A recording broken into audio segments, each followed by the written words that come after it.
What's up, investors? It's the Russian dude. The kid is sleeping, so it's gotta be a quiet one. So let's get straight to the point and talk about some ridiculous Russian propaganda. Whew. Okay, today we have our familiar already guy Andrei Gurulev, and so basically he came back to the public attention with another ridiculous statement. This time he said that Russia should just simply, without asking anyone, we should nuke the Netherlands. I mean, why not, he said, right? There are thousands of reasons why you shouldn't do, but okay. He did not give the reasons exactly why he wants to do it, but personally what I think could be the following. Well, first of all, it is the European country. Makes the most sense according to Gurulev. Reason number two, it is because it's next to water, so maybe it is some kind of strategically important country, for him at least, once again, in his own mind. Reason number three, it is because maybe the Netherlands does not have that many of a traditional family values that Russians cherish so much, so this country should cease to exist, but well, who knows. Or maybe he just woke up from one of his dreams when the last day he was drinking until he couldn't remember even his first name. Well, looking at his face, it's like, it's a daily thing, right? And then he was like, well, I hate Netherlands today. I don't know why, I cannot explain it, but I feel something bad about this particular country. This is not the first craziest statement that Gurulev mentioned. Previously he was saying that all these foreign agents in Russia should have a death penalty, like literally if you are singing something the government doesn't like, you should die, according to him. Then those people who simply do not support Putin, it doesn't matter if it's half of the Russian population.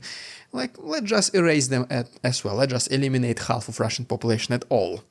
And by the way, all the statements he made in the past, they were not prosecuted, there was no consequences for him, nothing like this. He was basically saying, well, you just exaggerate my words. I mean, this is exactly what I mean, but don't exaggerate what I say. And the government was like, well, okay, but be careful next time. To say that this is ridiculous is to say nothing, but it is not as ridiculous as one of the most recent statements of Putin during St. Petersburg Economic Forum, where he was literally saying that, okay, West supplying weapons to Ukraine and allowing them to strike the territory of Russia, this is basically the declaration of war against Russia, and now Putin wants to drag as many other countries as possible.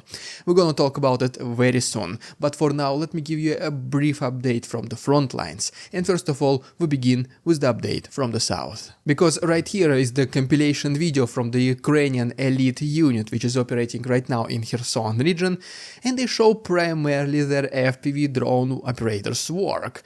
This is basically the compilation of elimination of the infantry, military vehicles and military equipment. As you switch your attention to the east, specifically to Donetsk region, right here is the destroyed Russian self-propelled artillery system called Sta-S, with the help of a Ukrainian heavy drone called Baba Yaga. Next is the video from Luhansk region, where there is a destroyed Russian military truck Ural, which was towing another artillery system called Yatsint. And in Bakhmut direction, we have a video of one of these so-called Russian turtle tanks, which Russians thought were invisible for approximately like 2 weeks, until Ukrainians knew where to strike.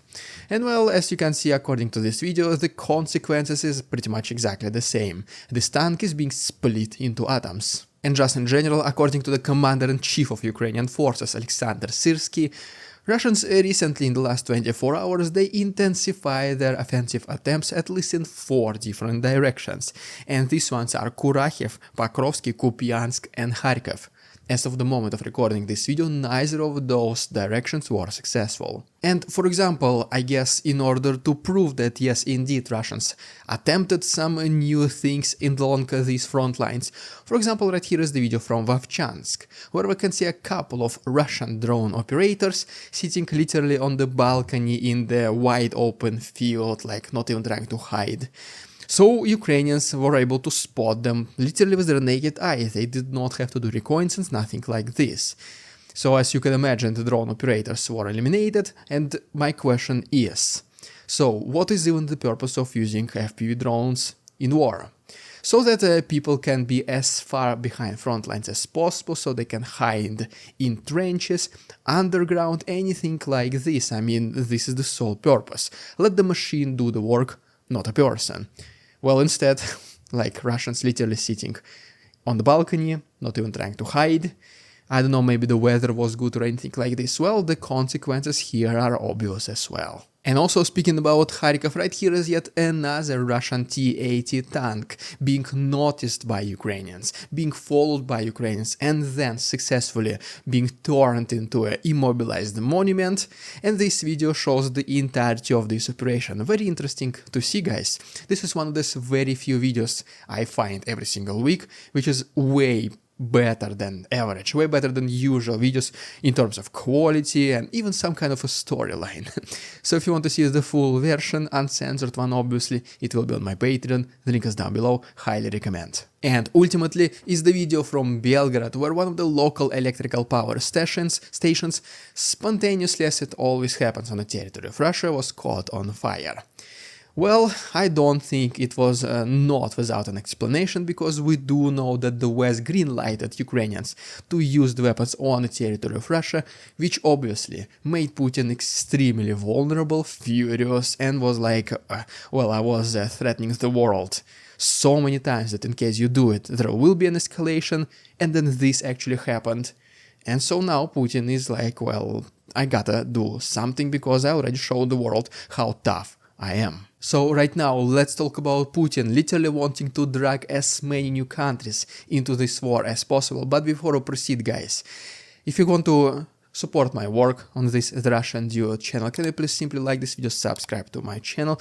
We are doing very good job, so let's keep doing it. The views climbing up just a little bit better what it used to be a couple of weeks ago, so guys, it is working. Please continue subscribing. If you are new on this channel, you are more than welcome to join the Russian Dude army. And if you also want to hear the stock market news also presented by me, I have my second channel, the Russian Dude Investing. The link to this will be down below. And so yeah, so let's talk about this Putin right now wanting to make it literally a world war.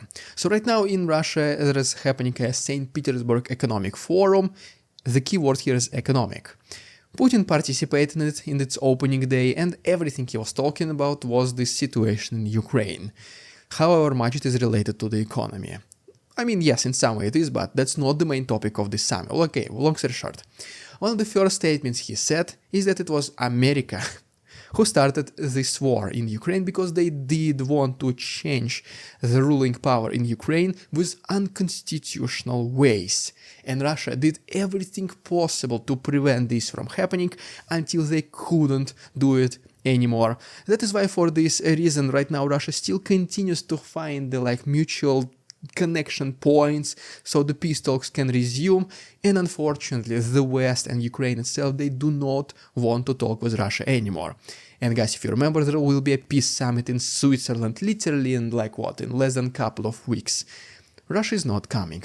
So whenever Putin says that we want to talk and that they do not come to the peace summit, you make your own conclusions. Some more statements that Putin is making is that whatever they are doing right now is obviously we're defending ourselves and not attacking Ukraine. And it doesn't matter that Russians are trying to advance, capture villages. No, this is pure defense. And in case the West really wants to stop this war, they need to stop supplying Ukrainians weapons. In 2-3 months the war will be over, which is like just stop resisting, let us capture you.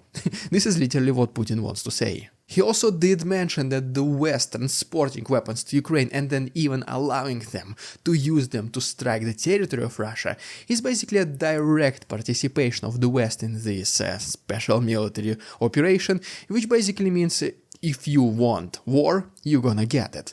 Putin did not say exactly those words, but this is exactly what can be summarized with every single statement he was making. This is exactly the idea that he wanted the journalists, everyone to hear. And ultimately Putin did conclude that, well, okay, if the weapons are flowing into Ukraine from the West, from America, then Russia also has all the rights in the world.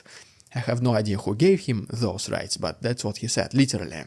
He said that Russia has all the rights in the world to bring its own weapons, military vehicles, trucks, soldiers to other European countries, so that in case something else happens, Russia will be able to swiftly respond and to attack those targets located already in different European countries. Well, yes, once again, guys, if in case you forgot, this is the defense in understanding of Putin. And another thing is that one of the reasons why Putin is so confident saying those things, it is because unfortunately he does have the support of some major countries in the world, such as for example China. If you remember, approximately in the middle of May he did go on the business trip to China, where he was establishing better relationships with its government. Well, according to Russian propaganda, the purpose of this trip was not about Ukraine or anything related to this, but as you can imagine, it was only about this. One of the things, according to the Z propaganda, which were achieved is that both Russia and China, they want to end this special military operation as soon as possible. I'm gonna solve this problem literally in 5 seconds. Take out your troops out of foreign country. The war is gonna be over. Kinda sounds simple, right? Another thing that both Russia and China agreed upon is that this conflict should end in negotiations and not on the battlefields, and that China is going to be ready to help Russia achieve this. And my personal favorite one, like guys, I need your full attention right now because you are not gonna believe it what you're just gonna hear. Both Russia and Ukraine are the only last few remaining countries in the entire world who are defending the democracy. Literally.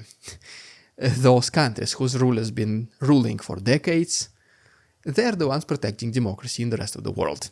You heard it right. And just in less than a week after this business trip, according to the Ministry of Defense of the United Kingdom, there was some satellite images confirming that China started supplying its weapons to Russia in its fight against Ukraine.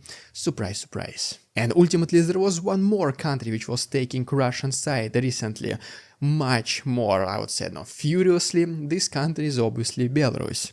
According to some representatives of its government, they decided that there is a very sharp necessity to install a martial law only in one single region of the entire Belarus. This region is Gomel, which is surprisingly enough, conveniently enough, is the region which is bordering next to Ukraine. Well, coincidence? I don't think so. But wait, there is more, because recently the Z propaganda literally outperformed itself. The statement which they made recently and what we're gonna talk about right now is on the same level as in the beginning of the war, whenever they were talking about underground biolaboratories of Americans on the territory of Ukraine, infected mosquitoes, then super mutant soldiers that NATO was sending to Ukraine. It was exactly on the same level of ridiculousness.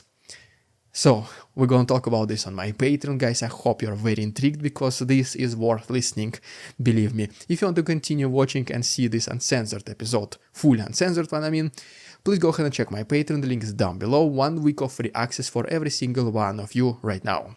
The link is down below. Thanks so much, the best way to support the channel. Well, there you have it, guys. Thank you so much for watching. Please don't forget to subscribe to my channel, it helps tremendously.